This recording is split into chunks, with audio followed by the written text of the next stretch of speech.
கடைசியில் இப்படி நடக்கும்னு சொல்லி நான் சுத்தமாக எதிர்பார்க்கல ப்ரோ. ஆனால் இந்த ஒரு விஷயம் மட்டும் உண்மையாக இருந்துச்சுன்னா இந்த சீசன் பிக் பாஸ் தமிழுக்கான வியூவர்ஷிப் கண்டிப்பாக டவுன் ஆகும், கண்டிப்பாக அடி வாங்க வாய்ப்பு இருக்குது. ஏன்னு கேட்டிங்கன்னா உங்களுக்கே தெரியும் பிக் பாஸை பொறுத்த வரைக்கும் அக்டோபர் தான் ஸ்டார்ட் பண்ணுவாங்க.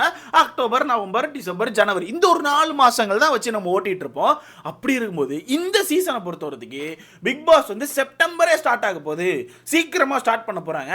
செப்டம்பரில் ஸ்டார்ட் பண்ணி அக்டோபர், நவம்பர், டிசம்பர் இந்த ஒரு 4 மாதங்களில் வச்சு முடிக்க போகிறாங்கன்னு சொல்லிட்டு ஒரு ரூமர் கிளம்பிட்டு இருக்கு. ஆக்சுவலாக அது ரூமர் தான், இப்படி ஒரு ரூமர் கிளம்பிட்டு இருக்கு. பட் என்னோட விஷயம் என்னன்னா இது ரூமராகவே இருக்கணும். ஏன்னு கேட்டிங்கன்னா இப்படி அக்டோபரில் ஸ்டார்ட் பண்ணுறதை செப்டம்பரில் ஸ்டார்ட் பண்ணாங்கன்னா வியூவர்ஷிப் கண்டிப்பாக டவுன் ஆகும். என்ன ப்ரோ சொல்கிற, அது எப்படி ப்ரோன்னு கேட்டிங்கன்னா இருக்கு, அங்கே மலையாளம் ஒரு சைடு ஃபயராக போயிட்டு இருக்கு, இன்னொரு சைடு தெலுங்கு ஃபயராக போயிட்டு இருக்கு. இதுக்கிடையில் நம்ம இதை இப்போ ஸ்டார்ட் பண்ணால் கொஞ்சம் அடி வாங்குறதுக்கான வாய்ப்புகள் இருக்குது. அது என்னென்ன அப்படிங்கிறத இந்த வீடியோவில் ரொம்ப கிளியராக பார்க்கலாம். அது மட்டும் இல்லாமல் நீங்கள் கேட்டுட்டு இருந்தீங்களா ப்ரோ பிக் பாஸ் ஸ்டார்ட் ஆக போகுது வரப்போகுதுன்னு சொல்லிட்டு ஹைப்லாம் கொடுக்க ஆரம்பிச்சாச்சு, யார் யார் வரப்போறான்னு சொல்லிட்டு இந்த போட்டியாளர்களை பற்றி ஒரு லிஸ்ட் கொடுத்தீங்கன்னா நல்லா இருக்கும்னு சொல்லி கேட்டுட்டு இருந்தீங்க. அதை பற்றி அங்கேயுமா கொஞ்சம் பிறக்கி எடுத்து யார் வர்றதுக்கான வாய்ப்பு இருக்கு அப்படிங்கிற ஒரு லிஸ்ட்டோட வந்திருக்கோம். இவங்கெல்லாம் கண்டிப்பாக வருவாங்க நான் சொல்லவே மாட்டேன். ஏன்னா உங்களுக்கே தெரியும் எல்லா சீசனும் நம்ம ஒரு லிஸ்ட் எடுத்து போட்டு பேசுவோம். அந்த லிஸ்ட்ல இருந்து வேணா ஒரு 5 பேர் இல்லை ஒரு 6 பேர் அதிகபட்சம் ஒரு 10 பேரான உள்ள வரதுக்கான வாய்ப்புகள் இருக்கு. ஸோ 50-50 சான்ஸ் தான். ஸோ இவங்கெல்லாம் கண்டிப்பாக வருவாங்கன்னு என்னால் சொல்லவே முடியாது. இவங்கெல்லாம் லாஸ்ட் சீசனே ஆடிஷன் அட்டன் பண்ணி உள்ள வர இருந்தவங்க, ஓகேவா? ஸோ நான் ஆட்களை சொல்லும் போதே நீங்கள் கண்டுபிடிச்சிப்பீங்க. ஸோ வீடியோக்குள்ள போயிடலாம். அதுக்கு முன்னாடி மறக்காம இந்த வீடியோ லைக் பண்ணிட்டு சேனலை கொஞ்சம் சப்ஸ்கிரைப் பண்ணிங்கன்னா எனக்கு கொஞ்சம் உதவியாக இருக்கும். முக்கியமாக வீடியோ லைக் பண்ணிக்கோங்க, அப்போ தான் வீடியோ ஒரு 10 பேருக்கு போய் சஜஸ்ட் ஆகும். வீடியோக்குள்ள போயிடலாம். இந்த வருஷம் பிக் பாஸ் சீசன் 9 பொறுத்த வரதுக்கு நம்மளாம் நினச்சிட்டு இருக்கோம் காமனர்ஸ் தான் மொத்தமாக நம்ம உள்ள போக போகிறோம்னு சொல்லிட்டு. பட் அதுக்கு அங்கே தெலுங்கு பயங்கரமாக ஒரு செக்கை வச்சுட்டாங்க. என்ன பொறுத்த வரதுக்கு இந்த சீசனுமே full and full Vijay TV product தான் இருக்க போகிறாங்க. அதில் மாற்றுக்கிறதே கிடையாது. நம்ம என்னதான் கத்துனாலும் சரி, கதறினாலும் சரி, கூவினாலும் சரி, அவங்க ப்ராடக்ட் தான் வர போகிறாங்க. அந்த வகையில் நம்ம லிஸ்ட்டில் ஃபர்ஸ்ட் யார் இருக்கானா வினோத் பாபு அவர்கள் தான். வினோத் பாபுவை கண்டிப்பாக உங்களை நிறைய பேருக்கு தெரிஞ்சிருக்கும். முக்கியமாக சீரியல் பார்க்குற நபர் முக்காவாசி பேருக்கு தெரிஞ்சிருக்கும். வினோத் பாபு வந்து ஒரு சீரியல் ஆக்டர். ஏன் வினோத் பாபு வந்து வர்றதுக்கான வாய்ப்புகள் அதிகமாக இருக்குன்னு சொல்றேன்னா லாஸ்ட் சீசனே வினோத் பாபு உள்ள வர்றதா தான் இருந்துச்சு. கண்டிப்பாக உங்களுக்கு தெரிஞ்சிருக்கும். லாஸ்ட் சீசன் கூட நம்ம எடுத்து பேசியிருந்தோம். வினோத் பாபு கூட சீரியல்ல பேரா நடிச்சவங்க தான் பவித்ரா. அவங்க லாஸ்ட் சீசனே உள்ள வந்துட்டாங்க. வினோத் பாபு, பவித்ரா இவங்க 2 பேருமே லாஸ்ட் சீசன் உள்ள வர்றதா தான் இருந்துச்சு. பட் கடைசி நேரத்தில் வினோத் பாபுக்கு வந்து வேற ஏதோ ஷோ இருக்கிறதாவும் ஏதோ சம்திங் நியூஸ் வெளியே வந்துச்சு. அந்த ஒரு காரணத்தினால வினோத் பாபு உள்ள வரலன்னு சொல்லியிருந்தாங்க. அதனால இந்த சீசனை பொறுத்த வரைக்கும் கண்டிப்பா வினோத் பாபு இந்த சீசன்ல உள்ள இருப்பாங்கன்னு சொல்லி எனக்கு தோணுது. வினோத் பாபு உள்ள வரதுக்கான வாய்ப்பு ஒரு 90% இருக்கு. 90% கண்டிப்பா வினோத் பாபு உள்ள இருக்காங்க. வெயிட் பண்ணி பார்க்கலாம். இதுல 2வது யார் இருக்கானா ரக்ஷன். என்ன ப்ரோ சொல்ற, ரக்ஷன் எப்படி ப்ரோன்னு கேட்டீங்கன்னா ஆக்சுவலாக ரக்ஷன் லாஸ்ட் சீசன் உள்ளே வர்றதா ஒரு ரூமர்ஸ் வந்துச்சு. நீங்கள் கூட பார்த்துருப்பீங்க, நம்ம கூட எடுத்து பேசியிருந்தோம். பட் ரக்ஷனை பொறுத்த வரைக்கும் அடுத்த ஸ்டெப் போயிட்டே இருக்கணும்னு சொல்லிட்டு அப்படியே மூவி நடிக்க அப்படியே படிப்படியாக மேலே போயிட்டு இருக்காப்புல. பட் அவருக்கு ரீசெண்டாக பெருசாக மூவி வாய்ப்பு இல்லைங்கிறத நம்மளால் கவனிக்க முடிஞ்சு. பட் வேட்டையன் பண்ணியிருந்தாங்க. அதுக்கப்புறம் இப்போ ஆக்சுவலாக ஒரு மூவி பண்ணியிருக்கதை நம்மளால் பார்க்க முடியுது. ஸோ என்ன கேட்டிங்கன்னா ரக்ஷன் வந்து வர்றதுக்கான வாய்ப்புகள் ரொம்ப கம்மி. ஏன்னா ரக்ஷன் இந்த பக்கம் ஷோ பண்ணிட்டு இருக்காங்க. அடுத்தடுத்த மேலே போகணும், மேலே ஏதாவது ட்ரை பண்ணி போயிட்டே இருக்கணும்னு சொல்லிட்டு மூவி தான் ட்ரை பண்ணிட்டே இருக்காங்க. அதனால் பிக் பாஸ்க்குள்ள வரதுக்கான வாய்ப்புகள் ரொம்ப கம்மி. அடுத்ததை பார்த்தீங்கன்னா சந்தோஷ் பிரதாப். கண்டிப்பா ஞாபகம் இருக்கா, லாஸ்ட் சீசன் பேசணுமே, ஞாபகம் இருக்கணுமே, லாஸ்ட் சீசன் தான் எடுத்து நம்ம அதிகமாக பேசணுமே. ஏன்னா சந்தோஷ் பிரதாப்பை பொறுத்த வரைக்கும் லாஸ்ட் சீசன்லாம் ஒரு 99% நம்ம கன்ஃபார்ம் பண்ணிட்டோம் உள்ள வராங்கன்னு சொல்லிட்டு. பட் கடைசி நேரத்தில் சேம் வினோத் பாபுக்கு எப்படியோ அதே மாதிரி சேம் சந்தோஷ் பிரதாப் அவர்களுக்குமே ஏதோ வேற ஷோவோ ஏதோ மூவி நடிக்கிறதா சொல்லியிருந்தாங்கன்னு நினைக்கிறேன். அந்த மாதிரி ஏதோ வந்து வெளியே ஒர்க் இருக்கனால உள்ள வர முடியலன்னு சொல்லிட்டு லாஸ்ட் சீசன் பிக் பாஸ் அவங்க உள்ள வரல. அதனால இந்த சீசன் வந்து என்ன பொறுத்தவரைக்கும் வந்து சந்தோஷ் பிரதாப் வந்து கண்டிப்பாக உள்ள வரதுக்கான வாய்ப்புகள் அதிகமாக இருக்குது. வெயிட் பண்ணி பார்க்கலாம் நண்பர்களே, வெயிட் பண்ணி பார்க்கலாம். அது மாதிரி எப்பவும் போல இந்த குக்கு வித் கோமால இருந்து கொஞ்சம் பிறக்குவாங்களே, உங்களுக்கே தெரிஞ்ச விஷயம். குக்கு வித் கோமால யாராச்சும் கொஞ்சம் அப்படியே ட்ரெண்டாக இருந்தாங்க, மக்கள் மத்தியில் கொஞ்சம் அதிகமாக பேசிட்டு இருக்காங்கன்னா அங்கிருந்து ஒரு 2 பேர் எடுப்பாங்கல்ல. அந்த வகையில் இந்த சீசன் குக்கு வித் கோமால இருந்து சபான் அவர்கள் வர்றதுக்கான வாய்ப்புகள் அதிகமாக இருக்குன்னு சொல்லிட்டு இருக்காங்க. பட் என்ன கேட்டிங்கன்னா நான் வெளியே கேட்ட வரத்துக்கு என்ன சொல்றாங்கன்னா சபான் அவர்கள் வந்து வர்றதுக்கான வாய்ப்புகள் கொஞ்சம் கம்மி தான். ஏன்னா அவங்க வந்து வேற ஏதோ சீரியல் இப்போ வந்து ஆக்சுவலாக ஆக்ட் பண்ண போறாங்க போல. வேற ஏதோ சீரியல்ல வந்து கமிட்மெண்ட் கொடுத்ததாகவும் அந்த சீரியல்ல தான் அவங்க வர்றதுக்கான வாய்ப்பு இருக்கு. பிக் பாஸ்க்குள்ள வந்து வர்றதுக்கான வாய்ப்புகள் ரொம்ப கம்மின்னு சொல்லிட்டு இருக்காங்க. ஸோ எனக்கு தெரிஞ்சு சபானா அவர்கள் வந்து வாய்ப்பு ரொம்ப கம்மி தான் நண்பர்களே. சபானா மேல யாரும் எக்ஸ்பெக்டேஷன் வைக்காதீங்க. சபானா வந்து வர்றதுக்கான வாய்ப்புகள் ரொம்ப கம்மி தான். ஆனா இன்னொரு ஆளை உள்ள இருந்து எடுக்கிறதுக்கான வாய்ப்பு இருக்குன்னு சொல்றாங்க. எங்க குக் வித் கோமால இருந்து அதான் இந்த சீசன் வந்து பயங்கரமா ட்ரெண்ட் ஆகி ஒருத்தர் போயிட்டு இருக்காரு உமார் அவர்கள். உமார் அவர்கள் தான் இந்த சீசன் வந்து கண்டிப்பா எடுப்பாங்க. உமார் அவர்கள் கண்டிப்பா இந்த வாட்டி பிக் பாஸ்ல இருப்பாங்கன்னு சொல்லிட்டு ஒரு நியூஸ் வந்துட்டு இருக்குது. ஏன்னா எடுத்து போடலாம் நண்பர்கள், என்ன கேட்டிங்கன்னா எடுத்து போடலாம். ஏன்னா தலைவன் வந்து ஒரு மாதிரி வைபாக தான் இருக்காப்புல, நல்லா பேசுகிறாப்புல, நல்லா கனெக்ட் ஆகிறாப்புல, ஆள் நல்லா ஃபிட்டாக இருக்காப்புல. பண்ணுவாப்ல. ஸோ என்ன ஸ்போர்ட் கொடுத்தாலும் கண்டிப்பாக பண்ணுவாப்ல. என்ன பொறுத்தவரைக்கு உமர் அவர்களை எடுக்கலாம் அப்படிங்கிறது என்னோட தனிப்பட்ட கருத்தாவே நான் வச்சிருக்கேன். என்ன ப்ரோ சொல்கிறேன், உமருக்கு ஏன் ப்ரோ இவ்வளோ முட்டு கொடுக்கனா ப்ரோ, நமக்கு வந்து நல்ல போட்டியாளர்கள் வேணும். பிக் பாஸ் பார்க்குறோம், போர் அடிக்க கூடாதுல்ல. அப்புறம் ஏதாச்சும் மிச்சரத்துக்கு உள்ள போட்டு ஐயோ ஒன்றும் பண்ண மாட்டேங்கப்பா இந்த மிச்சர்னு சொல்லி புலம்புறதை விட இந்த மாதிரி ஆட்களை எடுத்து போட்டோம்னா நமக்கு கொஞ்சம் என்டர்டைன்மெண்ட் இருக்கும். ஆள் கொஞ்சம் துருன்னு ஏதாவது ஒன்று பண்ணிட்டு இருக்கோம், பக்கம் ஜாலியாக இருக்கும். அது மட்டும் இல்லாமல் தலைவன் உள்ள போட்டா எல்லாருக்கும் மட்டன் சோறு கன்ஃபார்ம். மட்டன் மட்டன் மட்டன் என் தலைவன் மட்டனை வச்சு ஏதாவது செஞ்சுட்டே இருப்பாப்ல.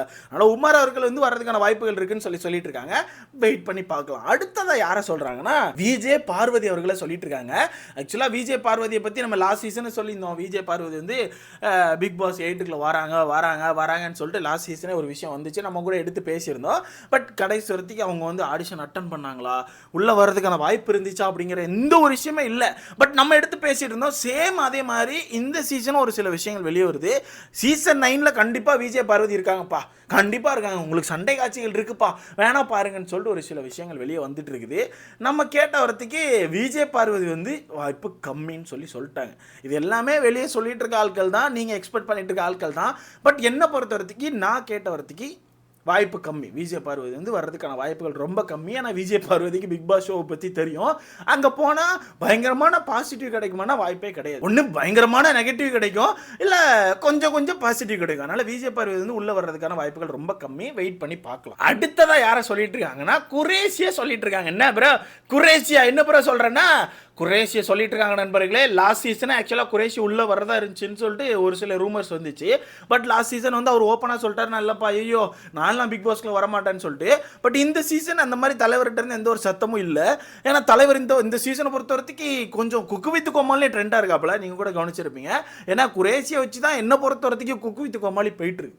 அந்த ஒரு மனுஷன் காமெடி அங்கே இல்லைன்னா அதை அப்போவே அழிஞ்சிருக்கும் குக்கு வித்து கோமாளி. ஸோ ஆனால் என்ன பொறுத்த வரைக்கும் குரேஷி இந்த வாட்டி கொஞ்சம் ட்ரெண்டிங்கில் இருக்கனால அவரை தூக்கி உள்ளே போட்டால் கொஞ்சம் நல்லா போகும்னு சொல்லி எனக்கு தோணுது. அவருமே கொஞ்சம் ஆக்டிவாக நல்லா காமெடி பண்ணுற பர்சன். எப்படி நல்ல காமெடி உள்ளே இருந்துட்டு கெட்டி பிடிக்கிறது, முத்தம் கொடுக்கறது காமெடியில் நண்பர்களே. ஏன்னா குக்கு வித்து கோமாளியில் ஒரு சில பேர் அதை பண்ணிட்டாங்க, அது காமெடி இல்லை. குரேஷிக்கான காமெடி தனி. அந்த வகையில் இந்த சீசன் குரேஷி வந்து வர்றதுக்கான வாய்ப்புகள் அதிகமாக இருக்குன்னு சொல்லிட்டு இருக்காங்க. வெயிட் பண்ணி பார்க்கலாம். பட் என்ன கேட்டிங்கன்னா குரேஷி வேணாம் ப்ரோ, நல்லா காமெடி பண்ணுறீங்க, மக்கள் மத்தியில் நல்ல ஒரு பேர் இருக்குது, சத்தம் காட்டாமல் இங்கே அப்படியே போகலான்னு சொல்லி எனக்கு தோணுது. பட் உள்ளே வந்தும் சேம் அதே மாதிரி மெயின்டைன் பண்ணிங்கன்னா ஓகே. ஏன்னா ஒரு சில பேர் வெளியே இருக்கும்போது தமிழ் தெரியாத மாதிரி இந்த குக் வித்து கோமாளில பண்ணி பேசிட்டு அவங்கள பிக் பாஸ்க்குள்ள தூக்கி போட்ட பிறகு தான் தமிழ் நல்லா தெரியுது, சண்டையை நல்லா போடுறாங்க அப்படிங்கிறது நமக்கு தெரிய வந்துச்சு நண்பர்களே. நான் யாரையும் குத்தி காமிக்கல. ஏன்னா லாஸ்ட் சீசன் ஒருத்தர் நம்ம பார்த்தோம். அந்த வகையில் சொல்கிறேன். ஒரு அப்படி வந்துட்டு எதுக்கு குரேஷி அவர்களே. பட் வாங்க பரவாயில்ல, வந்து காமெடி பண்ணினா எங்களுக்கு கொஞ்சம் சந்தோஷமாக தான் இருக்கும். வர்ற வரத்துக்கு நல்லது தான். அடுத்ததாக ஃபரீனா அவர்கள் லாஸ்ட் சீசன் பேசணும் ஞாபகம் இருக்கும்னு நினைக்கிறேன். லாஸ்ட் சீசனை எடுத்து பேசிட்டு இருந்தோம். ஸோ ஃபரீனா அவர்கள் இந்த சீசனில் வந்து வர்றதுக்கான வாய்ப்புகள் அதிகம் இருக்குன்னு சொல்லிட்டு இருக்காங்க. ஃபரீனா வந்து உங்களுக்கே தெரியும், சௌந்தர்யா அவர்களோட ஃப்ரெண்டு. சேம் நான் கவனிச்ச ஒருத்திக்கு ஃபரீனா வந்து சீரியல் என்னதான் வில்லி கெட்ட போட்டு பயங்கரமாக பண்ணாலுமே ரியல் சைடில் பார்க்கும்போது வந்து ஒரு ஃபன்னான கேரக்டர் தான். சௌந்தர்யா கூட நிறைய வீடியோஸ் நம்ம கவனிச்சிருக்கோம். ஒரு மாதிரி ஒரு ஃபன்னான கேரக்டர் தான். அதனால இவங்களை பிக் பாஸ்க்குள்ள தூக்கி போட்டால் கொஞ்சம் ஃபன் இருக்கும், ஆக்டிவாக ஒரு சில விஷயங்கள் பண்ணுவாங்க. சும்மா உட்காந்து மிச்சர் சாப்பிட மாட்டாங்கன்னு என்னால் உறுதியாக சொல்ல முடியும். ஸோ இவங்க வந்து வர்றதுக்கான வாய்ப்புகள் அதிகமாக இருக்குன்னு சொல்லிட்டு இருக்காங்க. வெயிட் பண்ணி பார்க்கலாம் நண்பர்களே. அடுத்ததான் நம்ம லிஸ்ட்ல யார் இருக்கானா நக்ஷத்ரா நாகேஷ். இவங்க வந்து இந்த சீசன்ல கண்டிப்பாக இருக்காங்கப்பா, இந்த சீசனில் இருக்காங்கப்பான்னு சொல்லிட்டு ஒரு சில விஷயங்கள் வெளியே நம்மளால பார்க்க முடியுது. பட் என்ன கேட்டிங்கன்னா வந்தா ரொம்ப நல்லா இருக்கும் நண்பர்களே. என்ன ப்ரோ சொல்கிறேன்னு கேட்டிங்கன்னா ப்ரோ நல்ல ஒரு ஃபன்னான கேரக்டர் ப்ரோ, ரொம்ப ஜாலியாக இருப்பாங்க. இந்த மாதிரி எல்லாருக்குமே டக்குன்னு ஜெல் ஆயிடுவாங்க, எதையுமே ஒரு மாதிரி ஜாலியாக பேசுவாங்க ப்ரோ. அதனால் என்ன பொறுத்த வரைக்கும் நட்சத்திர உள்ளத்துக்கு போட்டாங்கன்னா ஃபன்னு இருக்கும் நண்பர்களே. ஏன்னா இவங்களை பொறுத்த வரைக்கும் எல்லாருக்குமே டக்குன்னு ஜெல் ஆகி ஒரு மாதிரி எந்த ஒரு பாகுபாடு இல்லாமல் ஒரு மாதிரி ஜாலியாக வைப் பண்ணுவாங்க. எல்லாரும் கூட வைப் பண்ணுவாங்க. என்ன எப்படி பேசினாலும் ஜாலியாக ஃபன் பண்ணிட்டு இருப்பாங்க. அதனால் இவங்க உள்ளே வந்தாங்கன்னா ஷோ நல்லா இருக்கும்னு சொல்லி எனக்கு தோணுது. இப்போவே நீங்கள் ஒரு சில விஷயங்கள் கவனிச்சிருக்கலாம். நான் சொன்ன முக்காவாசி கேரக்டர் ஃபன் பண்ணுற கேரக்டர் தான், எப்படியே ஃபன் கேரக்டர் தான். ஃபன்னு மட்டுமே இருந்தாலும் ஷோ நக்கின்னு போயிடும், அது உங்களுக்கே தெரியும். அதனால் எல்லாமே வெயிட் பண்ணி தான் பார்க்க வேண்டியது நண்பர்களே. இந்த லிஸ்ட்ல இருந்து ஒரு 4-5 பேர் ஒரு 3 பேர் வேணா எடுக்கலாம்னு தான் எனக்கு தோணும். நானே சொல்லுவேன், எனக்கே தோணும் ஒரு 3 பேர் தான் ஓகேன்னு சொல்லிட்டு. பட் நட்சத்திரா அவர்கள் வந்தால் நல்லா இருக்கும்னு சொல்லிட்டு என்னோட கருத்து இருக்கு. உங்களோட கருத்துன்னு சொல்லிட்டு மறக்காம கமெண்ட்ல போடுங்க. நீங்க கேட்கலாம், சரி ப்ரோ எல்லாமே விஜய் டிவி ப்ராடக்டா சொல்லிட்டீங்க, காமனர்ஸ் என்ன ஆச்சு ப்ரோன்னு சொல்லிட்டு கண்டிப்பா உங்களுக்கு ஒரு டவுட் இருக்கும், கண்டிப்பா இருக்கும் நண்பர்களே. அதை தான் அங்கே தெலுங்குல டாட் வச்சு விட்டாங்களே. நம்ம நினைச்சிட்டு இருந்தோம் காமனர்ஸ்னோடனே நம்மளாம் மொத்தமாக உள்ள போகிறோம், ஓய் போராண்டா உள்ள பிக் பாஸ்க்குள்ளன்னு சொல்லிட்டு நினைச்சிட்டு இருந்தோம். பட் அவங்க பயங்கரமான ஒரு செக் வச்சிருக்காங்க. நீங்க காமனராக உள்ளே போகணும்னு நினச்சி ரிஜிஸ்டர் பண்ணாலும் உங்களெல்லாம் செலக்ட் பண்ணி பிக் பாஸ் அக்னி பரிச்சான்னு சொல்லி ஒரு ஷோ நடத்தி அந்த ஷோவில் நீங்கள் வின் பண்ணாதான் உங்களை ஆக்சுவல் பிக் பாஸ்க்குள்ள தூக்கி போடுவாங்க. ஓகேவா? அதே மாதிரி தான் மேபி தமிழில் இருக்கிறதுக்கான வாய்ப்புகள் இருக்குதுன்னு நினைக்கிறேன். பட் தமிழ் அவ்வளோ ட்ரை பண்ண மாட்டாங்க நண்பர்களே. ஏன்னா அங்கே ஒரு விஷயம் இருக்குது, அவ்வளோ ரிஸ்க் எடுக்க மாட்டாங்க. ஏன்னா நாங்கள் டாஸ்க்குக்கே 10 பாலை வச்சு முடிச்சிருவோம். அதுக்கு உங்களுக்கு இப்போ தனியாக செட்டு போட்டு பிக் பாஸ் அக்னி பரிச்சான்னு உங்களுக்கு காமனர்ஸ் உள்ள தூக்கி போட்டு அதில் ஷோ நடத்தி அதுலேருந்து ஒருத்தர் எடுத்து அதெல்லாம் ரொம்ப கஷ்டம். அப்படி அதெல்லாம் ரொம்ப கஷ்டம், ரொம்ப ஒர்க் இருக்கு. அதனால நம்மளை பொறுத்தவரைக்கு பிக் பாஸ் தமிழ் அந்த மாதிரி ஒரு விஷயங்களை பண்ணுறதுக்கான வாய்ப்புகள் கொஞ்சம் கம்மி தான். பட் பண்ணால் நல்லா இருக்கும்னு சொல்லி தான் என் சைடு கருத்தாகவும் இருக்குது. வெயிட் பண்ணி பார்க்கலாம். அப்படி ஒரு விஷயம் நடந்துச்சுன்னா கண்டிப்பாக மக்கள் 3/4 பேர் ரிஜிஸ்டர் பண்ணுவாங்கன்னு சொல்லிட்டு என்னால் உறுதியாக சொல்ல முடியும்.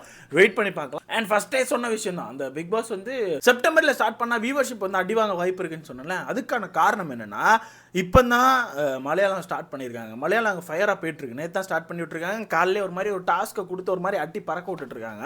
இந்த பக்கம் தெலுங்கு ஒரு மாதிரி அக்னி பரிச்சான்னு சொல்லிட்டு ஒரு ஷோ நடத்த போகிறேன்னு இருக்காங்க. ஸோ இது ரெண்டும் ஒரு மாதிரி வைபாக போயிட்டு இருக்கும்போது இந்த கேப்பில் நம்ம போய் நின்னோன்னா நமக்கான அந்த ஒரு வைபு, ஒரு பீக்கு, ஒரு மாதிரி எக்ஸ்பெக்டேஷன் எல்லாம் டவுன் ஆக வாய்ப்பு இருக்குன்னு சொல்லிட்டு தோணுது.